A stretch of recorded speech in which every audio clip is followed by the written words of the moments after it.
વિદ્યાર્થી મિત્રો, ધોરણ 7 એકમ 6 જોઈએ આપણે સ્વાધ્યાય 6.3. તો આપણે આગળ શીખી ગયા કે ભાઈ બે કાટખૂણાવાળો ત્રિકોણ ન હોઈ શકે.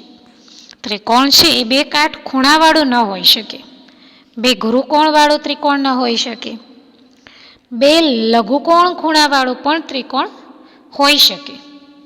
તમે જુઓ છો અત્યારે તમને આપ્યું છે કે ભાઈ આ જે ખૂણા છે બધા લઘુકોણ છે, તો એ ત્રિકોણ હોય છે.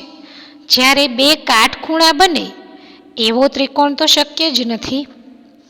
બે ગુરુકોણ બને એવો ત્રિકોણ પણ શક્ય નથી. બરાબર?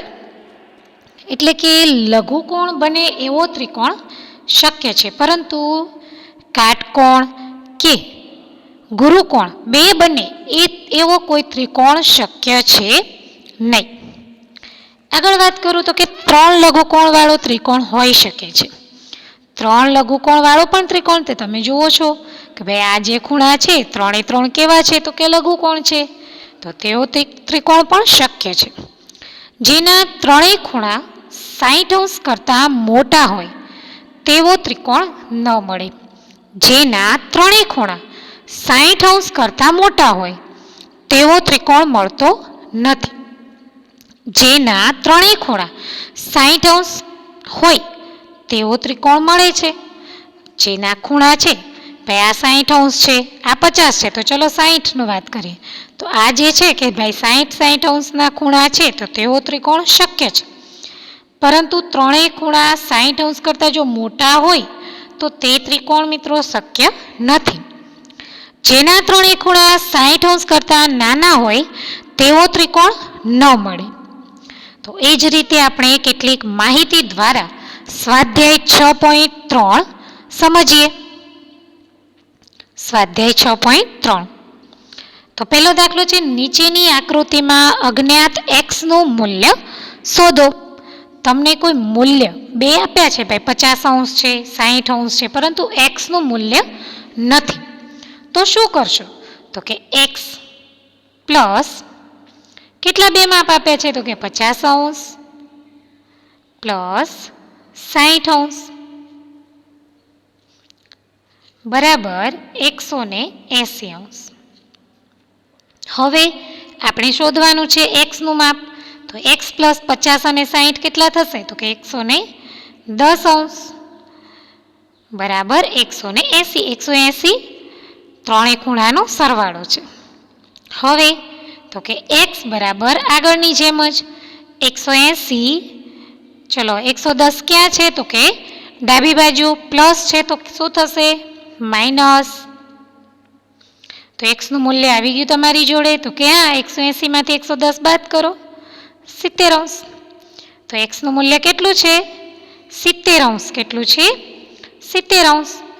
તો આ રીતે આપણે દાખલો ગુણાકાર સરવાળો કરીને પણ સૂત્ર દ્વારા, સમીકરણ દ્વારા દાખલો ગણીને x નું મૂલ્ય શોધી શકીએ છીએ. એ જ રીતે આગળ છે, તો આપેલો દાખલો જે છે આ કોષ્ટક એ તમારે જાતે પૂર્ણ કરવાનું રહેશે. બરાબર? એમાં પણ બે માપ આપ્યા છે, 30 અંશ, 110 અંશ. તો z નું માપ શોધો. તો z તમારે શોધવાનો છે. જેમ આપણે x નું માપ શોધ્યું એમ z નું માપ શોધવાનું છે. કે x જ છે, x જ છે, x જ શોધવાનો છે. તમે જુઓ છો કે ભાઈ ત્રિકોણ x, y અને z આપ્યો છે, એમાં x નું માપ શોધો. તો તમારે એ જ રીતે સૂત્ર બનાવવાનું કે x વત્તા 30 અંશ પ્લસ 110 અંશ બરાબર 180 અંશ. તો મેં તમને સમીકરણ બનાવી દીધું. હવે તમારી જાતે દાખલો ગણવાનો છે. આગળ જોઈએ વિદ્યાર્થી મિત્રો, તો નીચેની આકૃતિઓના અજ્ઞાત x અને y ના મૂલ્ય શોધો. તમને બે આકૃતિ આપી છે. તો y 120 અંશ રૈખિક જોડના ખૂણો છે. આપણે y નું મૂલ્ય પહેલાં શોધીએ. તો જે y છે 120 અંશ રૈખિક જોડનો ખૂણો છે. આગળ આપણે સમજી ગયા. તો તો હવે સમીકરણ બનાવીએ તો કે વાય પ્લસ 120 બરાબર 180, વાય પ્લસ 120 અંશ બરાબર 180 અંશ જે સમીકરણ છે. હવે આગળની પ્રોસેસ તમને ખબર છે કે ભાઈ વાય બરાબર 180 અંશ ઓછા, કેમ ઓછા તો કે અહીંયા શું છે પ્લસમાં છે, જમણી બાજુ ડાબી બાજુ પ્લસમાં છે, જમણી બાજુ આવશે તો 120 છે એ કેવા થશે માઇનસ. તો વાય બરાબર કેટલો મળે છે આપણને 60 અંશ. તો આ તમે વાયનું માપ શોધ્યું બરાબર કે ભાઈ આપણે વાય બરાબર કેટલા મળ્યા તો કે 60 અંશ. એનો મતલબ અહીંયા થાય છે આ 60 અંશનો છે. હવે ત્રિકોણના ત્રણેય ખૂણાનો સરવાળો કેટલો છે 180 અંશ. તો કે x વત્તા વાય બરાબર 50 અંશ બરાબર 180 અંશ. x વત્તા વાય બરાબર 50 અંશ બરાબર 180 અંશ. પાછું આપણે સમીકરણ બનાવ્યું. હવે આપણે એક્સનો માપ શોધવું છે બરાબર.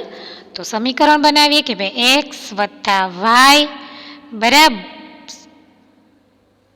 પ્લસ 50 અંશ જે આપણને આપ્યું છે બરાબર 180 અંશ. આપણે આ ખૂણો શોધ્યો, હવે આ શોધવો છે. તો હવે શું કરશો મિત્રો? તો તમે જુઓ વાયનું માપ પણ આપણે મળી ગયું 60 અંશ પ્લસ 50 અંશ બરાબર 180 અંશ. હવે તો કે બંનેનો સરવાળો તો x બરાબર 110 અંશ x પ્લસ 110 અંશ બરાબર 180 અંશ. ચલો પ્રોસેસની જેમ x બરાબર 180 અંશ, અહીંયા પ્લસ છે માઇનસ 110 અંશ. તો x બરાબર કેટલા આવશે તો કે 70 અંશ. તો આપણે જોયું મિત્રો કે ભાઈ આપણને એક્સનું માપ પણ મળી ગયું. કેટલું મળ્યું હતું 60 અંશ, સોરી વાયનું માપ 60 અંશ અને એક્સનું કેટલું મળી ગયું 70 અંશ. તો આપણે બે ખૂણાના માપ શોધ્યા તો કે વાયનું માપ પણ શોધ્યું અને એક્સનું માપ પણ શોધ્યું. એ જ રીતે દાખલો બીજો છે. તો તમે ત્રિકોણના ત્રણેય ખૂણાનો સરવાળો કેટલો છે તો કે 180 અંશ. તો વાય પ્લસ 50 અંશ પ્લસ 60 અંશ બરાબર 180 અંશ. આપણે એક જ ખૂણો અત્યારે વાય શોધીએ તો તમને બે ખૂણાના માપ આપ્યા છે. તો જુઓ તો વાય બરાબર શું કરશો તો બંનેનો સરવાળો જેમ આપણે આ દાખલો ગણ્યો એમ આને કરવાનું છે. તો કે 110 બરાબર 180 અંશ પ્લસ છે, અહીંયા લઈ જશો માઇનસ થશે તો વાયનું માપ મળી ગયું તમને 70 અંશ. એ જ રીતે હવે એક્સનું શોધીએ તો એક્સ વત્તા વાય બરાબર એક્સ અને વાય શું છે તો કે રૈખિક જોડના ખૂણા. તો બંને કેવા હશે તો જુઓ સમીકરણ મૂકો એક્સ પ્લસ 70 અંશ બરાબર 180. કેમ 70 તો કે વાયનું માપ આપણને મળી ગયું. હવે એ જ રીતે એક્સ બરાબર 180 માઇનસ 70 જે અહીંયા પ્લસ છે તો અહીંયા આવશે તો જમણી બાજુ માઇનસ થશે. કેટલું મળ્યું એક્સનું માપ 110 અંશ. તો આ રીતે તમારે દાખલા સમજવાના છે અને ગણવાના છે. હવે કેટલીક વ્યાખ્યા સમજીએ બે વિશિષ્ટ ત્રિકોણો સમબાજુ અને સમદ્વિબાજુ. સમબાજુ ત્રિકોણની વાત કરીએ તો જે ત્રિકોણની બધી બાજુઓ સમાન છે, સમાન લંબાઈની હોય તેને સમબાજુ ત્રિકોણ કહે છે. જેમ તમે જુઓ છો અહીંયા આપ્યું છે કે ભાઈ આ ત્રિકોણ કેવો છે કે સમબાજુ ત્રિકોણ છે, એના બધા માપ સરખા છે એટલે કે બરાબરનું ચિહ્ન છે. ત્રિકોણ એબીસી ખૂણો એબીસી બધું સમાન છે, દરેકનું માપ 60 અંશ જ છે કારણ કે ત્રિકોણના ત્રણેય ખૂણાનો સરવાળો કેટલો તો કે 180 અંશ. તો જુઓ 180 અંશ થાય છે 60 60 120 અને 60 180 અંશ. તો આ કેવો ત્રિકોણ છે તો કે સમબાજુ ત્રિકોણ છે. આગળ જોઈએ તો કે સમદ્વિબાજુ ત્રિકોણ કોને કહેવાય તો જેના બે માપ સરખા છે, ત્રીજું માપ સરખું નથી તો તેને સમદ્વિબાજુ ત્રિકોણ કહે છે. કે જેની બાજુની લંબાઈ સમાન છે. બે બાજુની લંબાઈ સમાન છે. સમાન બાજુની સામેના આધારેના ખૂણા સમાન છે. ટૂંકમાં સરખી બાજુની સામેના જે બે ખૂણા છે એ સરખા છે. એટલે કે જેના બે માપ સરખા છે અને ત્રીજું સરખું નથી તેને સમબાજુ ત્રિકોણ કહે છે. આગળ તો કે ત્રિકોણની બે બાજુની લંબાઈનો સરવાળો. ત્રિકોણની કોઈ પણ બે બાજુની લંબાઈનો સરવાળો ત્રીજી બાજુ કરતાં વધુ હોય છે. ત્રિકોણની કોઈ પણ બે બાજુ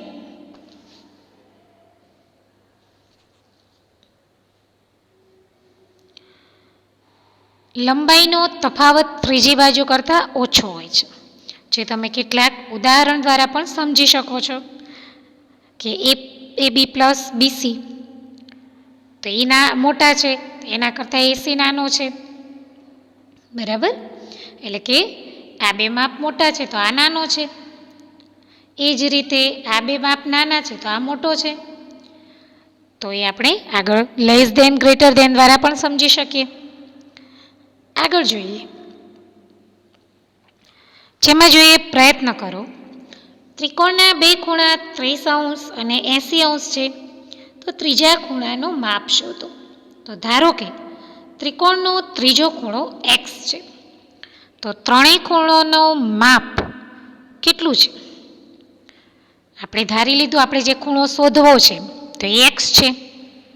તો ત્રણેય ખૂણાના માપનો સરવાળો 180° છે. તમને બે માપ આપ્યા છે કે ભાઈ 30° 80° પ્લસ કયું શોધવું છે? તો કે x શોધવાનું છે બરાબર 180°. ચલો 30° અને 80° નો સરવાળો કેટલો થશે? 110° પ્લસ x જે આપણે શોધવાના છે બરાબર 180°. તો x બરાબર જે આપણે શોધવા છે તો x બરાબર પછી શું છે? તો કે 180 છે. ચલો 10 ક્યાં છે? 110 ડાબી બાજુ, જમણી બાજુ આવશે. ડાબી બાજુ ધન સંખ્યા છે, જમણી બાજુ આવશે તો માઇનસ થશે. તો x બરાબર 180 ઓછા 110 કેટલું માપ મળે છે ત્રીજા ખૂણાનું? 70°. તો ત્રીજા ખૂણાનું માપ છે 70°. આ રીતે તમારે પણ દાખલો ગણવાનો છે. આગળ જોઈએ બીજા કેટલાક દાખલા છે. ત્રિકોણના ત્રણ ખૂણા 1:2:1 ના પ્રમાણમાં છે. આ ત્રિકોણના બધા ખૂણા શોધો. આ ત્રિકોણ બે ભિન્ન રીતે ઓળખો. તો ત્રિકોણના ખૂણાઓ જે છે 1:2 અને 1 ના પ્રમાણમાં છે, સરખા છે ટૂંકમાં. તો ત્રિકોણના ત્રણેય ખૂણાઓના માપ છે એ x, 2x અને x છે. બરાબર, આપણને આ રીતે કીધું છે, આપણે શોધવાનું છે કે ભાઈ x છે, 2x છે અને x છે. તો સમીકરણ બનાવીએ. તો x વત્તા 2x વત્તા x સમીકરણ બનશે કે x વત્તા 2x વત્તા x બરાબર 180°.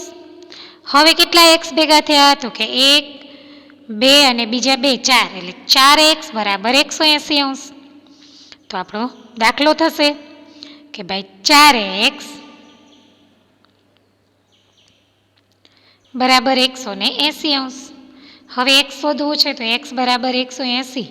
ચલો 4 ગુણાકારમાં છે, અહીંયા ભાગાકારમાં આવશે.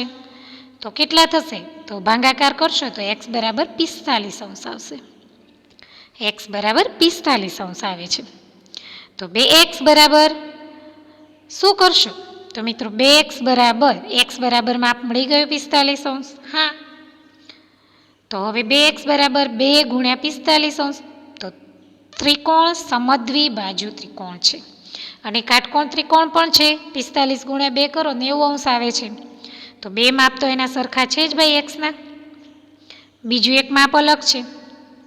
તો કયો ત્રિકોણ બને છે? સમદ્વિ બાજુ ત્રિકોણ બને છે. કેટલાક પ્રશ્નો આપ્યા છે, જોઈએ. નીચેના પ્રશ્નોના જવાબ લખો. બે કાટકોણા વાળો ત્રિકોણ મળી શકે? મેં આગળ પણ વાત કરી કે ના, બે કાટખૂણા વાળો ત્રિકોણ ન મળી શકે. કારણ કે બે કાટખૂણાનો સરવાળો 180° થાય અને ત્રિકોણના ત્રણેય ખૂણાનો સરવાળો 180. બે કાટખૂણા છે ભાઈ 90°, 90°. તો એ તો 180 થઈ જાય છે. જ્યારે તો બે જ માપનું થયું 180, આપણે તો ત્રણેય ખૂણાના માપનો 180 થાય છે, માટે આ શક્ય નથી. આગળ જોઈએ કેટલાક બીજા પ્રશ્નો છે. બે લઘુકોણવાળો ત્રિકોણ મળી શકે છે?